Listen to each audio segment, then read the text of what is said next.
নমস্কার বন্ধুরা, নিশ্চয়ই সবাই ভালো আছেন।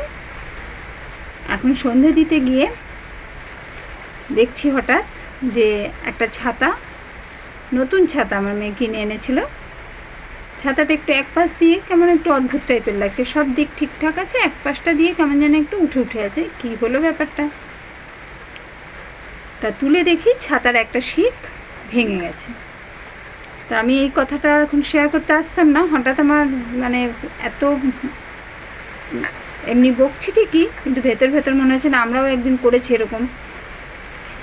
মেয়েদের একটু বকলাম, কিন্তু তখন মনে হচ্ছে না, ছোটোবেলাতে আমরাও এরকম অনেক কেস ঘটিয়েছি।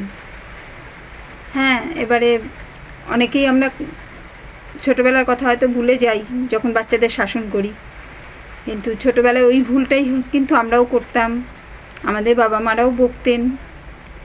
কিন্তু এখন যখন আমাদের সন্তানদের শাসন করার সময় আমরা ওগুলো ভুলে যাই যে আমরাও এগুলো করেছি।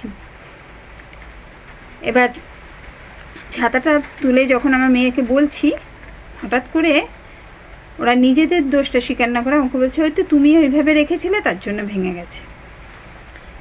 সে আমি রাখলাম আর ভেঙে গেল, আমি তো যত্ন করে এক জায়গায় রাখলাম, সেটা ভেঙে গেল আমার জন্য। তাহলে তোরা যে এই রাস্তায় নিয়ে বেরিয়েছিস, ছুটেছিস, বৃষ্টির মধ্যে ঘুরেছিস, তা তখন তাতে কিছু হয়নি? তাতেও তো ধাক্কা টাক্কা লাগতেই পারে। বলছে না না, তুমিই করেছো বলে ওরা নিজেরাই হাসছে। তা তখন হঠাৎ মনে হলো এরকম অনেক কিছু হয়তো বাবা মার ওপর আমরাও ছোটোবেলায় দিয়ে দেওয়ার চেষ্টা করেছি, সেটা আমাদের ক্ষেত্রেও তো ঘটবেই। এটা তো অবাক হওয়ার কিছু নেই, বা এটার জন্য অযথা ওদেরকে বকাবকি করারও কিছু নেই। তাহলে ঠিক আছে, তাহলে আমিই করেছি, একটু মেনেই নিই না, তাতে কি আছে? মা হয়েছি, মা হয়ে তো অনেক কিছুই মানতে হয়। হ্যাঁ ঠিক আছে, আমিই করেছি, তাহলে এভাবে একটু মেনে নিতে শিখলে অশান্তিটা বাড়ে না। এখন যদি আমি না মেনে ওদেরকে এখন বকতাম, তাহলে ঘরের মধ্যে শান্তির থেকে অশান্তিটা আগে আসতো।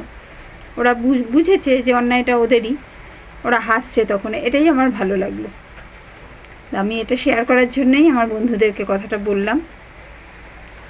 আর কার কার সাথে এরকম ছোটোবেলায় ঘটেছে, কে কে ঘটিয়েছো, সেটাও আমাকে কমেন্টে জানিও। আর ভালো লাগলে আমার চ্যানেলটা অবশ্যই সাবস্ক্রাইব করো।